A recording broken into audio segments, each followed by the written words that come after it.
En este momento, todo el mundo está haciendo la pregunta equivocada.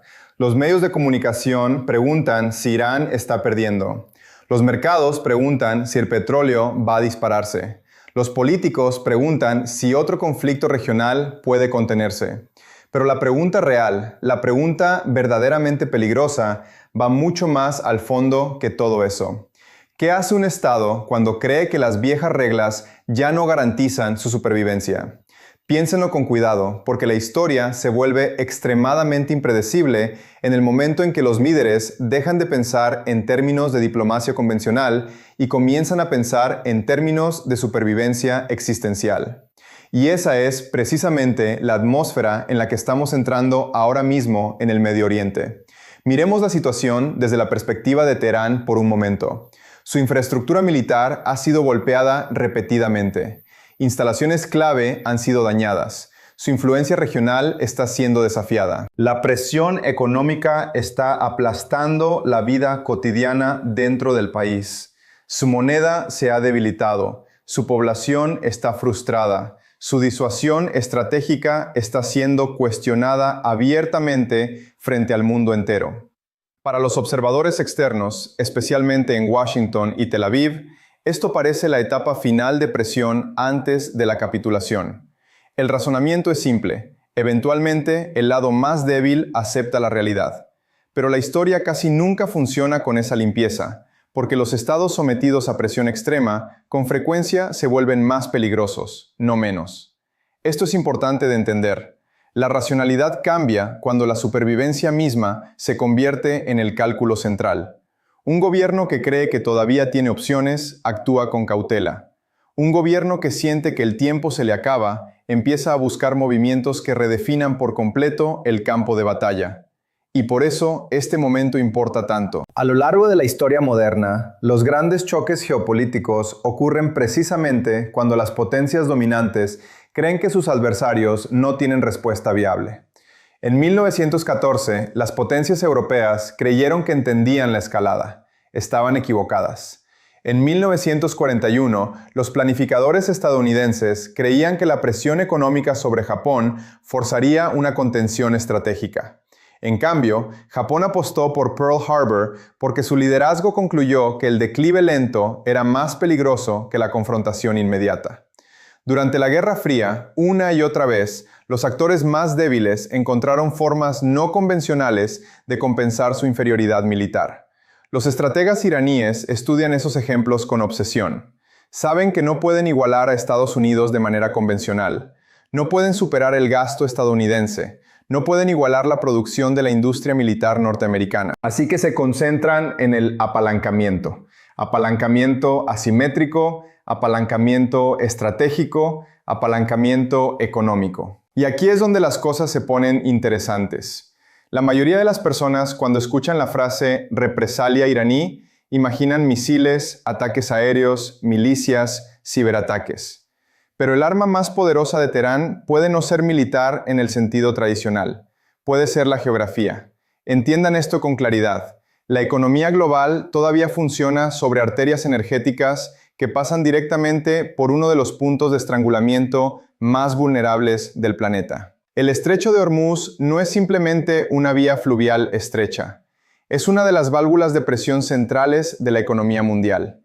Un porcentaje enorme de las exportaciones de petróleo del mundo pasa por ese corredor. Los productores de energía del Golfo dependen de él. Las economías asiáticas dependen de él. Los mercados europeos dependen de él. Incluso los países que intentan hacer la transición hacia fuentes de energía renovables siguen dependiendo de precios energéticos estables para mantener sus economías funcionando. Cuando los analistas hablan casualmente de perturbaciones en el Golfo, están subestimando el problema de manera masiva. Un cierre serio o una desestabilización prolongada de ese corredor no se limitaría a elevar los precios de la gasolina. Podría desencadenar shocks inflacionarios en múltiples continentes de forma simultánea. Los costos de los seguros marítimos se dispararían. Los mercados financieros entrarían en pánico. Los bancos centrales, que ya luchan con la deuda y la inflación, se verían de repente ante una nueva crisis energética superpuesta sobre una fragilidad económica ya existente. Y la parte verdaderamente aterradora es esta. Irán no necesariamente necesita una dominación militar total para crear ese caos. Pensemos en la guerra moderna por un momento. La gente imagina la victoria como tanques rodando hacia las capitales, pero en realidad, a veces, todo lo que se necesita es hacer que la actividad económica normal sea imposible. Minas en las rutas marítimas, hostigamiento con drones, amenazas de misiles, incertidumbre. La incertidumbre en sí misma se convierte en un arma. Si las empresas de transporte marítimo comercial comienzan a tener miedo de navegar por aguas estratégicas, la perturbación ocurre incluso antes de que exista un bloqueo formal. Esa es la lógica que Teherán puede estar considerando ahora mismo. No cómo derrotamos a Estados Unidos militarmente, sino cómo hacemos que el costo de la confrontación sea insoportable para todos los involucrados. Una diferencia enorme. Y una vez que se entiende eso, toda la situación comienza a parecer menos una guerra tradicional y más un concurso de resistencia, voluntad política y tolerancia al dolor económico. Ahora observen el mapa más amplio. Hormuz solo ya es suficientemente peligroso, pero luego se añade la dimensión del Mar Rojo. Se añade la inestabilidad en torno al estrecho de Bab el-Mandeb. Se añaden milicias regionales capaces de atacar infraestructuras y rutas marítimas. De repente, la red de comercio global en sí misma comienza a verse vulnerable. Los flujos de energía de este a oeste se vuelven inciertos. Los mercados de seguros se tensan. Los precios del transporte de mercancías suben. Las cadenas de suministro se desestabilizan. Entiendan lo que eso significa en una economía global post-pandémica que ya sufre de fragmentación. El sistema mundial es más débil de lo que parece, mucho más débil. Durante años, la globalización creó la ilusión de que la integración económica garantizaba automáticamente la estabilidad. Pero lo que estamos viendo ahora es la posibilidad contraria. La interconexión puede en realidad amplificar las crisis más rápido de lo que los gobiernos pueden responder a ellas. Pensemos ahora en las consecuencias políticas dentro de los Estados Unidos. El poder estadounidense sigue siendo enorme. Nadie con criterio lo niega. El ejército de los Estados Unidos no tiene rival en muchos aspectos, pero la superioridad militar no se traduce automáticamente en victoria estratégica. Esa lección se ha repetido una y otra vez durante las últimas décadas. Vietnam lo demostró, Afganistán lo demostró, Irak lo demostró. El desafío rara vez es ganar batallas. El desafío es mantener el consenso político a lo largo del tiempo mientras se acumulan los costos. Los planificadores iraníes entienden esto muy bien. Saben que la política estadounidense opera bajo ciclos de presión doméstica. Los picos del precio del petróleo perjudican a los votantes. La inflación daña a los gobiernos. Las bajas cambian la opinión pública. Las guerras largas generan fatiga. La incertidumbre económica crea fracturas políticas. El cálculo de Teherán puede ser que no necesita ganar de manera convencional. Solo necesita sobrevivir el tiempo suficiente para que las divisiones entre sus adversarios crezcan. Y honestamente, eso no es una teoría irracional, porque las superpotencias modernas enfrentan una contradicción peculiar. Poseen una capacidad militar abrumadora, pero los sistemas democráticos son extremadamente sensibles a la inestabilidad prolongada y al dolor económico. La paciencia pública tiene límites, los mercados tienen límites, las alianzas tienen límites. Y aquí es donde todo se complica aún más. Estados Unidos ya no opera en un vacío. Este no es el mundo unipolar de los años 90. China existe como polo alternativo de poder. Rusia sigue siendo un actor disruptivo a pesar de sus propias limitaciones. Actores regionales como Turquía, Arabia Saudita e India persiguen cada vez más estrategias independientes en lugar de seguir ciegamente el liderazgo de Washington. Así que cada escalada en el Medio Oriente reverbera mucho más allá de la región misma. China, por ejemplo, observa la inestabilidad en el Golfo a través de un lente de seguridad energética. Pekín depende fuertemente de los flujos de energía importada. Cualquier perturbación importante amenaza directamente la estabilidad económica china. Al mismo tiempo, China también ve oportunidades geopolíticas cada vez que los recursos estadounidenses quedan atrapados en conflictos prolongados. ¿Tiene sentido? Por eso la competencia global por el poder se está volviendo tan interconectada. Una crisis en el Golfo ya no se trata solo del Golfo. Afecta los cálculos sobre Taiwán, afecta la seguridad energética europea, afecta las rutas marítimas a lo largo de Asia, afecta la inflación global, afecta la política de los bancos centrales, afecta las elecciones. Todo está conectado ahora. Y una posible estrategia iraní puede implicar internacionalizar la crisis políticamente más que militarmente. En otras palabras, Teherán puede intentar presentarse no solo como un actor regional bajo ataque, sino como un símbolo de resistencia contra la dominación occidental de manera más amplia. Esa narrativa importa más de lo que la gente se da cuenta, porque en gran parte del sur global existe una creciente desconfianza hacia el orden internacional liderado por Occidente. Muchos gobiernos creen cada vez más que las reglas se aplican de manera selectiva dependiendo de quién ostenta el poder. Si esa percepción es completamente precisa o no, es casi secundario. La percepción en sí misma da forma a las alianzas. Irán lo sabe.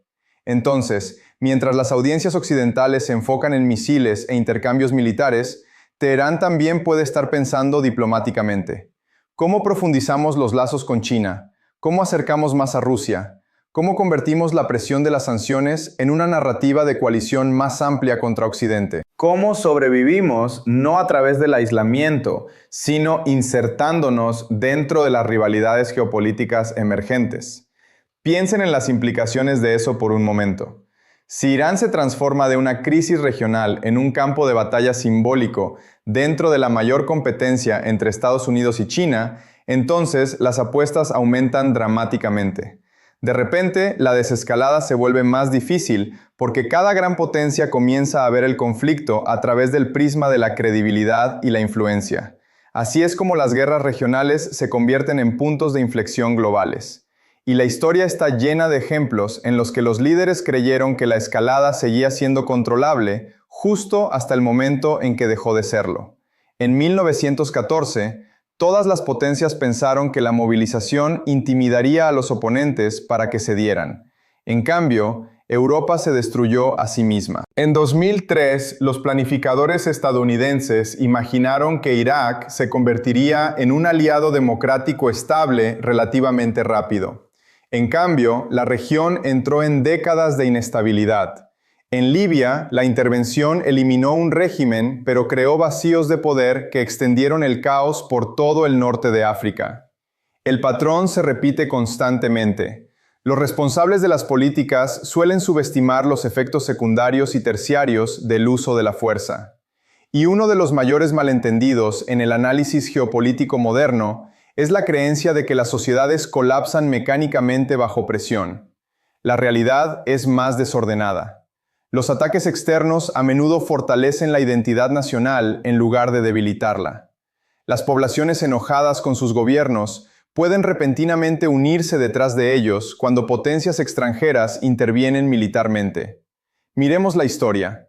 Gran Bretaña durante el Blitz, Serbia en la década de 1990, Irak después de la invasión. Los seres humanos reaccionan emocionalmente ante las amenazas externas. El orgullo nacional, el miedo, la rabia, la humillación. Estas fuerzas remodelan la política muy rápidamente. Así que, si las potencias externas esperaban una rápida desestabilización del régimen dentro de Irán, puede que estén descubriendo que las campañas de bombardeo no producen automáticamente una rendición política. A veces producen resistencia. Y aquí está la parte verdaderamente incómoda que nadie quiere decir abiertamente. Cuanto más acorralado se siente un liderazgo, más probable es que abandone la moderación. Eso es lo que hace genuinamente peligroso este momento. Los estados que creen que todavía tienen salidas diplomáticas actúan con cuidado. Los estados que temen la aniquilación pueden escalar de forma impredecible porque concluyen que tienen poco que perder. ¿Significa eso que una gran guerra regional es inevitable? No, no necesariamente. Todavía existen poderosos incentivos para que todas las partes eviten una escalada incontrolable. Los estados del Golfo temen la catástrofe económica. Washington entiende los peligros de los conflictos prolongados. Israel enfrenta enormes riesgos de seguridad derivados de una expansión regional. China quiere estabilidad para el comercio. Europa quiere calma energética con urgencia. Pero los incentivos para la moderación no garantizan la moderación, especialmente cuando cada parte cree que ceder podría invitar a una vulnerabilidad futura. Este es el dilema clásico de seguridad en las relaciones internacionales. Un lado escala para disuadir, el otro interpreta la escalada como preparación para la agresión. Ambos quedan atrapados en ciclos de reacción, y las redes sociales empeoran todo esto. Los gobiernos modernos operan bajo la presión en tiempo real de la opinión pública, las narrativas virales y la polarización política. Los líderes tienen el incentivo de aparecer constantemente fuertes. La ambigüedad diplomática se vuelve políticamente peligrosa. El compromiso se hace más difícil porque las audiencias domésticas interpretan la moderación como debilidad. Piensen en lo inestable que es ese entorno. Un ataque de dron aquí, un incidente con un petrolero allá, un ciberataque, un error de cálculo en un espacio aéreo congestionado. De repente, los eventos comienzan a moverse más rápido de lo que la diplomacia puede contenerlos. Y mientras tanto, el reloj económico sigue corriendo. Los mercados del petróleo reaccionan instantáneamente ante la incertidumbre. Los inversores huyen de la inestabilidad. Los costos de los seguros se disparan. Las cadenas de suministro se reencaminan. Las expectativas de inflación aumentan. Los bancos centrales entran en pánico. Las economías en desarrollo sufren primero, porque son las más vulnerables a los shocks energéticos. Por eso, el estrecho de Hormuz importa mucho más allá del Medio Oriente. Está conectado con los precios de los alimentos en África, los costos de fabricación en Asia, la inflación al consumidor en Estados Unidos, la estabilidad política en Europa. Una vía fluvial estrecha, consecuencias globales. Y Teherán lo sabe muy bien. Lo que nos lleva de vuelta al punto central. La mayoría de los observadores todavía subestima que la estrategia de Irán puede no estar basada en la victoria a través de la dominación. Puede estar basada en la supervivencia a través de la disrupción. Hacer que el conflicto sea suficientemente costoso, suficientemente largo, suficientemente impredecible, suficientemente doloroso políticamente. Eventualmente, alguien en algún lugar comenzará a presionar por el compromiso. Esa parece ser la lógica. Ahora bien, si esa estrategia tiene éxito, es una pregunta completamente diferente, porque también existen enormes riesgos para Irán. Una escalada masiva podría devastar aún más su economía. La agitación interna podría intensificarse con el tiempo. Los aliados regionales pueden no alinearse completamente con los cálculos de Teherán. China y Rusia pueden apoyar a Irán diplomáticamente mientras evitan un involucramiento más profundo. Los estados árabes del Golfo podrían reaccionar agresivamente si las rutas marítimas enfrentan amenazas existenciales. En otras palabras, todos están apostando simultáneamente. Esa es la verdadera historia aquí. No fuerza versus debilidad, no una simple división entre buenos y malos. Son múltiples potencias haciendo cálculos de alto riesgo bajo condiciones de incertidumbre, nacionalismo, presión política interna y desconfianza histórica. Y históricamente, esas son exactamente las condiciones en las que ocurren los errores estratégicos. Hay algo más que la gente está pasando por alto: la dimensión psicológica. Cuando los líderes enmarcan públicamente los conflictos en términos existenciales, crean trampas políticas para sí mismos. Si la victoria queda ligada a la supervivencia nacional o a la credibilidad ideológica, el compromiso se vuelve más difícil después. La retórica pública estrecha la flexibilidad diplomática. Los líderes comienzan a convertirse en prisioneros de sus propias narrativas.